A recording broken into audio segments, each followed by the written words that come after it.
180 menit yang bisa mengubah sejarah sepak bola Indonesia.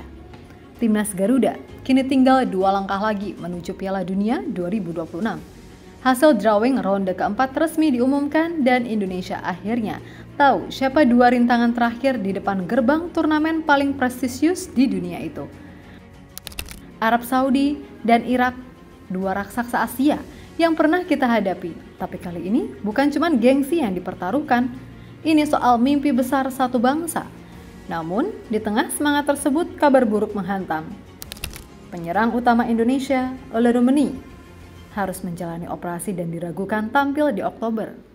Lalu siapa penggantinya? Muncul 2 nama pemain keturunan yang tinggal selangkah lagi jadi WNI. Dan di balik semua itu, ada strategi cerdas PSSI dan harapan besar dari Patrick Kluivert yang kini memimpin pasukan Merah Putih. Ini bukan sekedar fase kualifikasi, ini adalah pertarungan hidup mati menuju sejarah. Dan selamat datang di drawing putaran 4 menuju Piala Dunia Indonesia. Dapat keuntungan, pemain keturunan bertambah.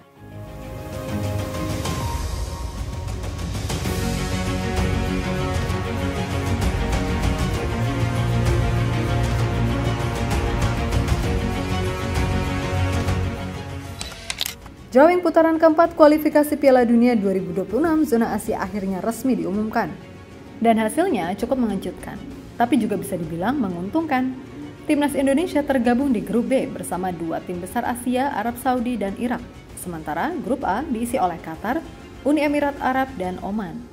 Dengan masuknya Indonesia ke grup B sebagai tim dari pot 3, itu berarti Garuda akan menghadapi 2 lawan dari pot teratas yang tentu saja bukan ujian mudah.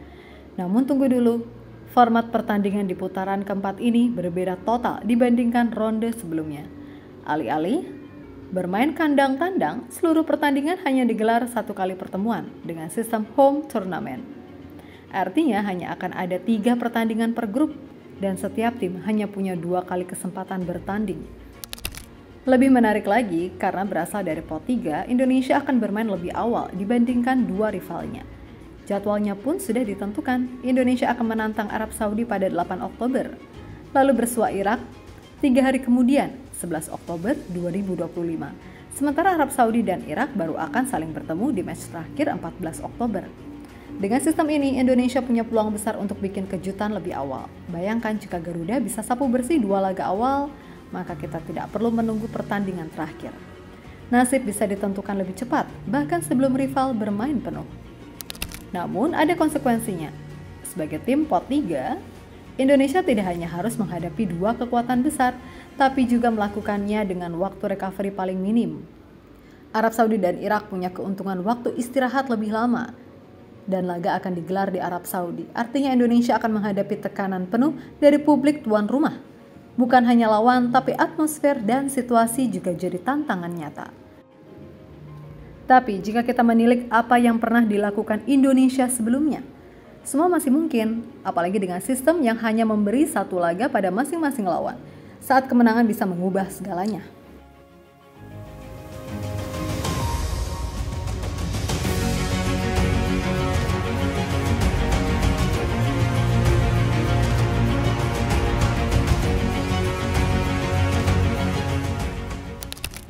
Kalau kita bicara Arab Saudi dan Irak, seolah kita dihadapkan pada 2 wajah Asia Barat yang sangat berbeda. Yang satu sudah pernah kita jinakkan, yang satu lagi masih menjadi momok yang belum bisa ditaklukkan. Mari kita mulai dari Arab Saudi, sang tuan rumah dan unggulan pot 1. Nama besar sudah pasti, tapi jangan lupakan apa yang terjadi di tahun 2024. Di bawah asuhan Shin Tae-yong, Indonesia justru mencetak sejarah. 5 September 2024, Indonesia menahan imbang Arab Saudi di Jeddah. Markas mereka sendiri, skor 2-2. Lalu di laga kedua, 19 November, Indonesia melumat The Green Falcon 2-0 di depan puluhan ribu penonton di Gelora Bung Karno. Itu bukan sekedar kemenangan, itu adalah pesan bahwa Indonesia bukan tim penggembira di Asia. Lalu bagaimana dengan Irak? Cerita melawan Irak terjadi lebih awal, sekedua kualifikasi Piala Dunia 2023. Dan sayangnya, hasilnya masih jauh dari memuaskan. Di pertemuan pertama, Indonesia kalah telak 1-5 di Basra. Lalu saat bertemu lagi di Jakarta, Garuda kembali tumbang 0-2. 2 kekalahan yang menunjukkan Irak masih berada satu level di atas kala itu. Namun perlu diingat, waktu telah berjalan, skuad telah berkembang, pelatih pun sudah berganti. Kini timnas ditangani oleh Patrick Kluivert, pelatih yang membawa semangat dan pendekatan baru, meskipun ia belum pernah menghadapi Arab Saudi dan Irak secara langsung. Sebagian besar pemain timnas masih menyimpan memori pertemuan tersebut. Dan justru disinilah letak keuntungannya. Indonesia bukan tim asing bagi kedua lawan, tapi Indonesia juga bukan tim yang sama seperti 2 atau 3 tahun yang lalu.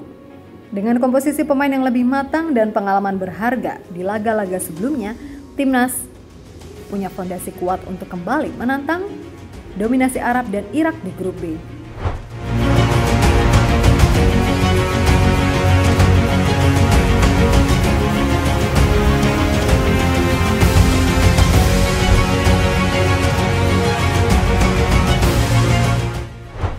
Di tengah persiapan menuju ronde penentuan, badai justru datang dari lini depan timnas Indonesia.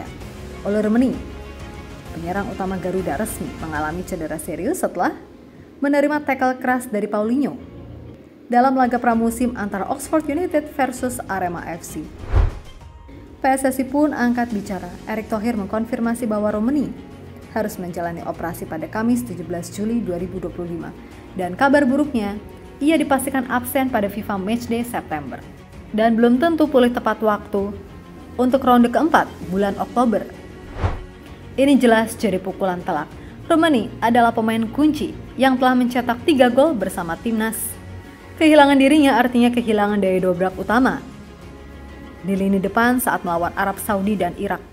Situasi ini membuat staf pelatih termasuk Patrick Kluivert harus berpikir cepat. Karena dalam sistem 2 pertandingan seperti ini, butuh pemain depan yang bukan hanya tajam, tapi juga siap secara mental dan fisik. Erick Thohir tidak menutup mata. Ia menyebut ini sebagai bagian dari sepak bola. Cedera bisa datang kapan saja, namun ia juga menegaskan satu hal penting. Kita tidak boleh pesimis, kita tetap harus siapkan tim dengan baik. Jangan sampai mimpi ini hilang karena kita tidak siap menghadapi situasi darurat. Dan sekarang, kita sedang berada tepat di situasi itu. Darurat lini depan.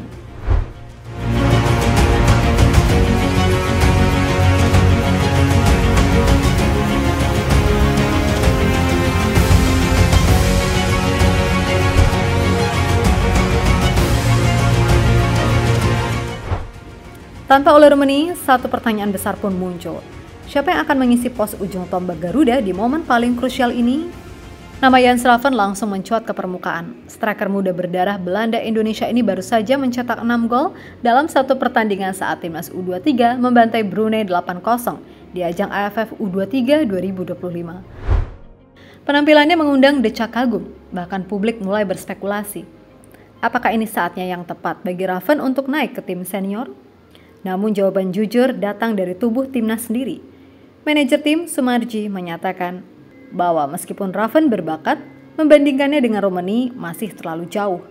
Lawannya pun masih tergolong ringan. Naik ke level senior, apalagi menghadapi Arab Saudi dan Irak, jelas bukan hal yang sederhana. Di sisi lain, ada satu nama yang bisa jadi kunci, Mauro Zijlstra, pemain muda yang berposisi sebagai penyerang dan saat ini bermain untuk FC Volendam Belanda. Kabar baiknya, proses naturalisasinya sudah memasuki tahap akhir.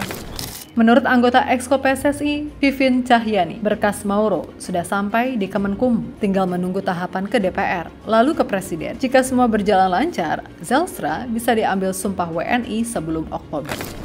Pak Erick Thohir bahkan menyebut jika Mauro tampil baik di kelompok U23, maka pelatih bisa mempertimbangkan dia langsung melapisi Remeni di tim utama. PSSI sadar bahwa semakin dalam skuad, semakin siap Indonesia menghadapi situasi terburuk sekalipun. Dulu kalau ada yang cedera, kita langsung bingung. Sekarang, kita punya opsi Jay, Justin, Jordi, Ferrari, bahkan Misilkers di belakang. Dan kita ingin hal yang sama di depan, ujar Erick Thohir. Kini semua mata tertuju ke Mauro Zijlstra dan Jan Slaven. 2 talenta muda keturunan yang bisa jadi kunci tak terduga dalam misi bersejarah timnas Indonesia ke Piala Dunia.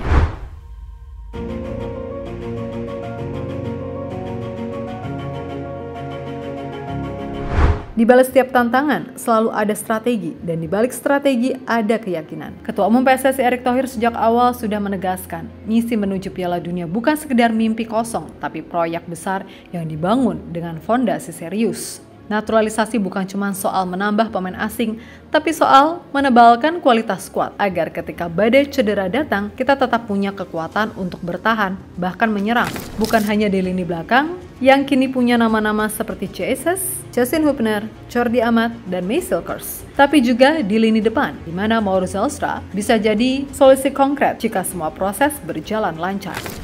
Dan jangan lupakan investasi jangka panjang Raven, Becker, Evandra, Witan, Marcelino, dan banyak lagi yang siap menjadi tulang punggung generasi emas Garuda. Pak Erick berkata, 2 tahun lalu siapa yang berani bermimpi ke Piala Dunia? Sekarang kita tinggal 180 menit lagi. Sekarang kita punya opsi, kita punya kedalaman. Ya, tentu jalannya tidak mudah, 2 laga hidup mati menanti, bermain di negeri lawan, menghadapi tekanan mental, dan melawan tim kuat Asia yang sudah punya reputasi global. Tapi bukankah dari situlah sejarah dibentuk? Indonesia sudah buktikan bahwa mereka bisa kalahkan Arab Saudi. Kita pernah berdiri sejajar dengan tim-tim terbaik Asia. Kini tinggal satu hal, percaya dan berjuang total. Jika semua berjalan sesuai rencana, jika Mauro tuntas dinaturalisasi, Raven terus berkembang, dan para pemain siap tempur, maka 8 dan 11 Oktober 2025 bukan sekedar jadwal pertandingan, tapi hari ujian terbesar untuk membuktikan bahwa Garuda memang pantas terbang ke panggung dunia.